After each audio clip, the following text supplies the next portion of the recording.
just throughout, yesterday, this morning as we came in for meetings, just continued focus on our growth, the developments in the little things, and just our passion, pursuit of that objective, just to get better. And I thought today was probably one of the best practices we've had, since I've been here. And our guys that are really challenging themselves.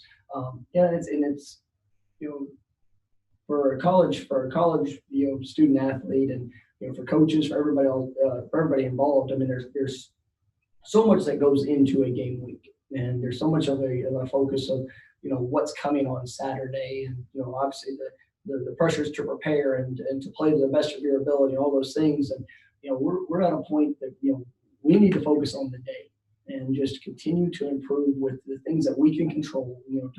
To block out anything else that could be out there or trying to be instilled in thoughts, and just focus on us getting better. And really pleased with our guys. I mean, that was the message this morning as we got started. And I thought from the meeting room to taking you to the practice field, to the effort, the pursuit, the pad level, all those details that we're trying to continue to instill, really, I thought, showed up at a high level. We got some good situational work. It was great to see that type of response today, and guys flying around throughout the practice. So excited about how this week is progressing, and just got to continue to work, continue to get better. First question will be a couple of the assistant coaches have mentioned players maybe not playing as fast as they could. What causes that, and what are things you guys can do to help them maybe unlock that full speed in games?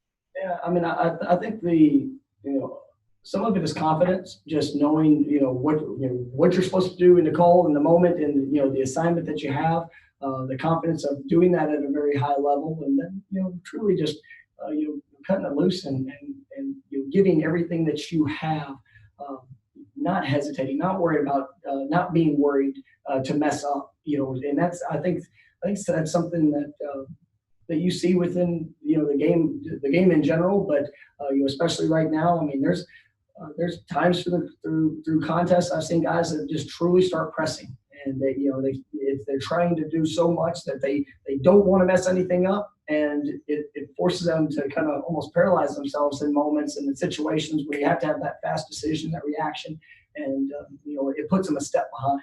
And I've seen it in all phases, and so we've got to continue to build these guys through the course of practice, to the course of film study, to building that confidence up, and then also helping those guys understand that, I mean, mistakes will occur. I mean, but the thing that can't be substituted is for relentless effort. If your effort and your pursuit, and I mean the overall ability to play fast, let your effort be the thing that stands out. Let your sometimes your effort's going to be the play that makes the difference, even if you didn't use always the proper technique, or you might have something you have to correct. And so, I mean, I think that's something we're dealing with. These guys, they understand the expectation, and obviously, it's been, there's a lot of pressure on these guys, and they want to be successful. They want to play at a high level. They just got to continue to come to work every day, get better, improve, and then that's going to build that confidence that on game day, they're going to go out there and be able to show the things that they can do. And that's everybody's job, that's everybody's responsibility, and that's what we're focused on. Next question will be Kurt Wiley from Hey, Coach. Coach Dillingham earlier this week, I think kind of along those lines what you're talking about, mentioned that I think from his experience working with you and in this profession in general, that when the players kind of start to see the benefits of that, the growth, see the day-by-day progress show up on the field, that it makes it contagious for them. It seems like you agree with that assessment. I mean, what could seeing that show up Saturday, do you think, do for this group's confidence? I mean, I think if that can show up in every day during the week, which today was one of those days, I think guys saw a step in the right direction. If we can continue that throughout the rest of this week and be able to see that illustrated, because there's been times, there's been drives, offensively, drives defensively, plays in special teams where you're able to come in and watch and say, man, that's what it looks like. And, we've got to do that consistently. And so we've got to be consistent in every action, everything that we're doing. But I mean, it's going to be big. And, that's part of our growth is we've got to build and, develop the confidence that our guys have when the ball's snapped and it's time to go perform. I mean, that needs to show up.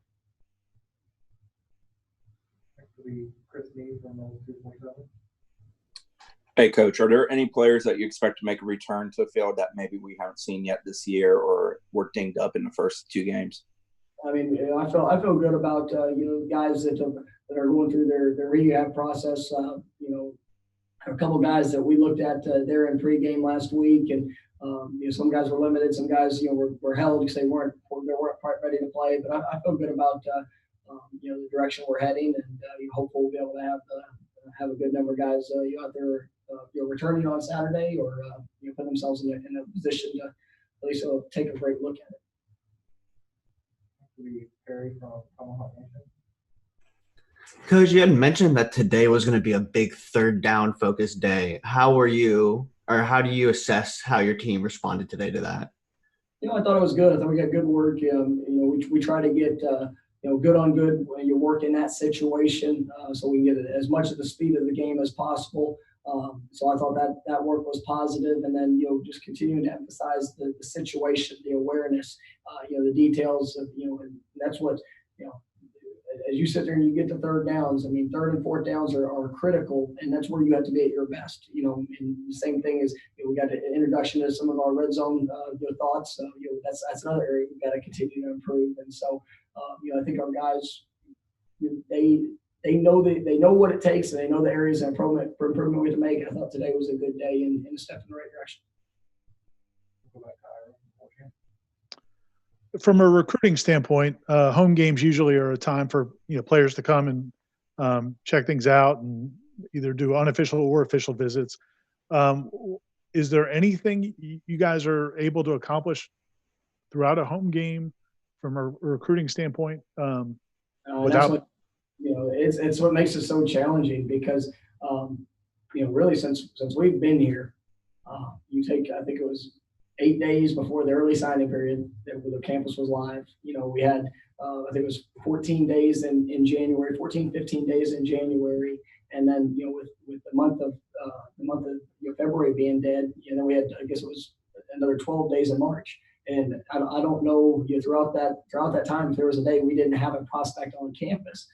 But to go this long without you having that ability, we've had kids that have come to games that have hit them, and they send me messages afterwards that said that they were here, and obviously that they enjoyed the atmosphere, they enjoyed what they got to see. But it's so different, and but we can't have any contact with them when they're on campus, or they come here during the middle of the week, or they come for a game.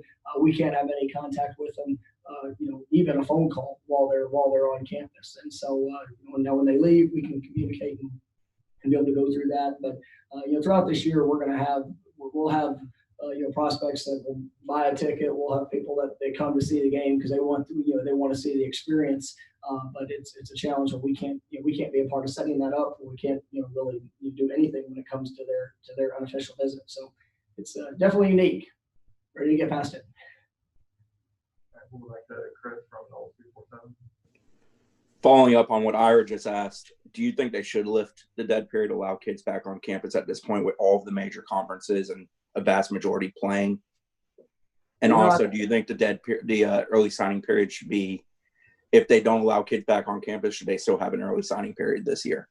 Yeah, I mean, it's such a unique conversation and topic because they're when people are traveling from all over, you're dealing with distancing, obviously the different protocols of what has to go in place. I mean, I do think that there was some extreme challenges. You look at, I mean, our guys getting tested, three times a week. Just the things that we have to do to go through the process of really keeping everybody separate. I mean, even what we do with the media. I mean, we have to have an in-person press conference, and then if you couple that with lifting the dead period and having people that are coming from all over the country, I think there are real challenges with that. I mean, obviously, I would love to get recruits here. I'd love to have the opportunity to find a way to do that the best way that we possibly can. But I also understand the concerns that are with that. And so, and then when it comes to the early signing period, I doubt that. I don't foresee them changing it, because there are probably some kids that that are committed right now that even without a visit, or maybe they've already seen the university or the opportunity they have, they know that's what they want to do, and it's still the student athlete's choice. And so if they elect not to sign on early signing date, that is their choice. But we all know how that kind of goes throughout it. So. All right, next will be Warchant. Coach, with how valuable and important game reps are, I mean, the fact that you guys have had 2 games, Jacksonville State hasn't played a single game, is that an opportunity for you guys to show your physicality and really take the fight to a team? Well, I mean, I think especially in this year, the game conditioning, without the full summer, without the all the things that usually lead up to the conditioning level of where we're at. That's one, I think that is a benefit for us. We've been able to play 2 games. Our guys have that.